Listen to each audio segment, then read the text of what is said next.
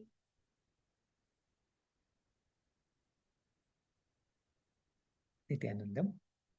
Now we will enter into the session called Ishavasya.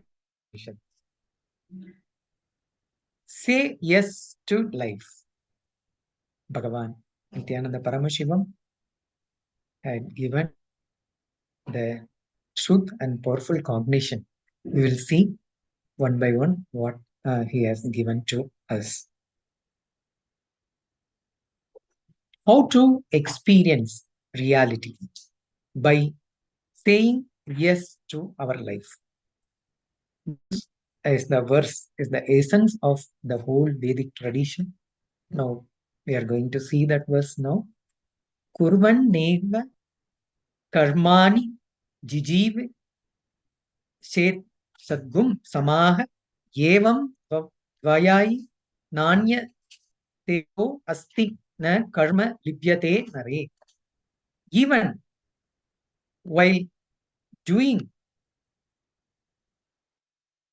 deeds here, one may desire to live 100 years. Thus, on you, not otherwise, that this is it. The deed adheres, not the man. What is saying yes to the life? Again and again, the Vedic tradition insists for life. The whole Vedic tradition in one word is life. Live. That's all. Live. Live so powerfully, so clearly that all your patterns, engrams, fears don't find any place. You are just radiating. You are just overflowing.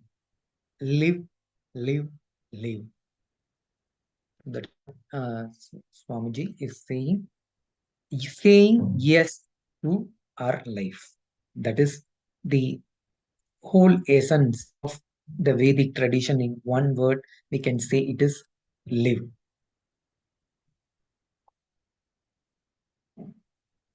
So aspects of your life, you have been deciding against life. Physically, when you feel bored, that comes as tiredness. Mentally, when you feel tired, that comes as boredom. All pain is suppressed anger. Whenever you become angry, you become violent and decide against the life. We will have a quick wish now. How many hours of your day are you tirelessly working, active and involved? You can just see in your life in a day, like how many hours you are so active and so involved in your working.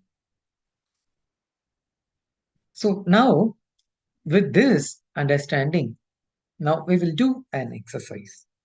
This exercise is to say yes to our life.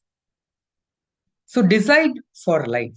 Always when we enter into any work or involved in any other activities, decide for the life. Complete with all your decisions against life, knowingly or unknowingly. Whenever you decided against the life, now complete with all that. That's enough. Your day will have different programming, different energy. Everything you wanted now is your aspiration, which was given tatastu by cosmos. Everything happening to you now is the tatastu you received earlier. Understanding the original context for which you aspired the present situation and the happening of life, and celebrating life is completion. Here, our Bhagavan is giving the right context for the completion. So the original context for which you aspired the present situation. So in every time you will be having the present situation. So this you only had created this present situation in your life. Here, cosmos is like the eternal tatastu. It is like giving tatastu for whatever our inner space and what we pray for. So it is us, we are the deciding factor in our life. If we decide for life, then we will live in completion. If you decide against the life, then you are going into the incompletions. So now we will enter into this exercise. So while doing this exercise, we will be playing the Mahavakya as background for you to be in peaceful state and also to connect with Swamiji and to be in oneness with him. So you will be more focused to what you are going to do this exercise, and you will go deeper in your inner space. So there is one more truth Swamiji is saying: if you are frustrated, you are on the right track. The formula of frustration is fulfillment of your earlier aspirations plus aspirations getting mature is equal to frustrations. So don't get afraid or panic about when you are entering into the frustration. It will be you are for your aspirations to get mature, the life is giving. So now we'll do this exercise by looking deep inside the inner space, like how we can say yes to our life. Take time now and do this exercise sincerely.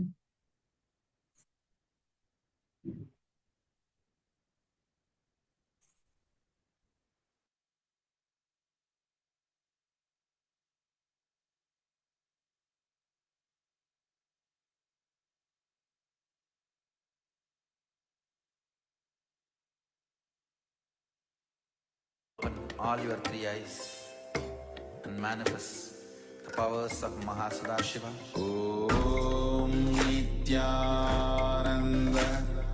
Paramashivoham. Om Nithyananda Paramashivoham. Om Nithyananda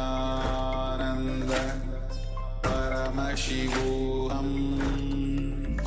Om Nithyananda Paramashivoham. Om Nithyananda Paramashivoham. Om Nithyananda Paramashivoham.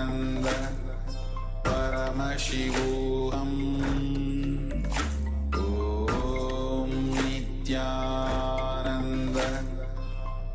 Paramashivoham. Om Nithyananda Paramashivoham. Om Nithyananda Paramashivoham. Om Nithyananda Paramashivoham. Om Nithyananda